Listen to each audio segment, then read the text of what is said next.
Is played really into the hands of Meghan Markle, and she apparently could not be more delighted. As ever, let me explain. Hi, how are you? Nice to see you. And as ever, thank you so much for taking the time out to join me today. It's nice to have your company. We'll have a quick wave. By the way, I'm glad that you all watched the video regarding the luggage, on the railway. I know this happens on coach trips and tubes as well. In fact, I've always been a bit suspicious, and I don't want to frighten people here, but when you get on a coach and you give your bag and then they put it under the coach, don't they? There's nowhere else to put it.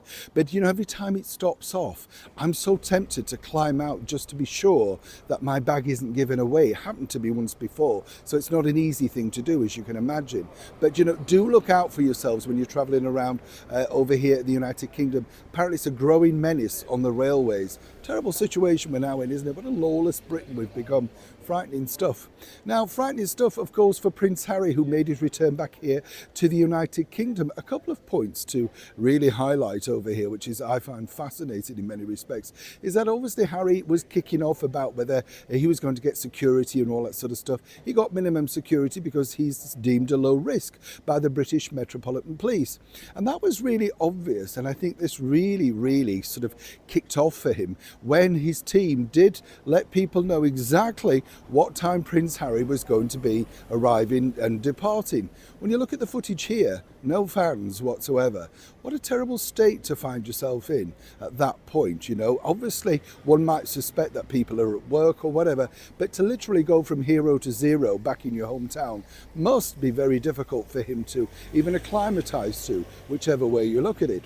But here's the bigger story. Apparently, this I find incredibly fascinating because, of course, now Meghan believes these sordid pictures of Harry sat alone and all that sort of stuff and literally being dumped by His Majesty the King at the 11th hour really play into her narrative about the family. Now, she's already used her own father to claim that she knew that that letter she wrote him could possibly be leaked to the media. And now, of course, this will be fed to Harry as well. Look, we were right to remove ourselves from, of course, the British monarchy. As I told you yesterday, the real reason why Harry and His Majesty the King couldn't meet was all regarding the fact that, if you think about it, His Majesty the King has a very planned diary. People are saying, well, what about dinner in the evening? Let me just point something out. His Majesty the King is still having medical attention for cancer and tires very easily. Why should he be running around just to suit someone else? You get the picture. But what's interesting, I find here, is the fact that now the team, the brand new team, I've been told, and as ever we have to say allegedly, will highlight this in future, shall we say, documentation, whether that be in interviews or indeed on a Netflix show, whichever way you look at it. The bottom line is now, this has literally, in Meghan's eyes at least, played, well, very easily into her narrative about exactly how the family have cut them off. Of course, as we now all know, with people like Harry and Meghan, it's never their fault. It's never really the reason why, of course, things have got to this particular situation.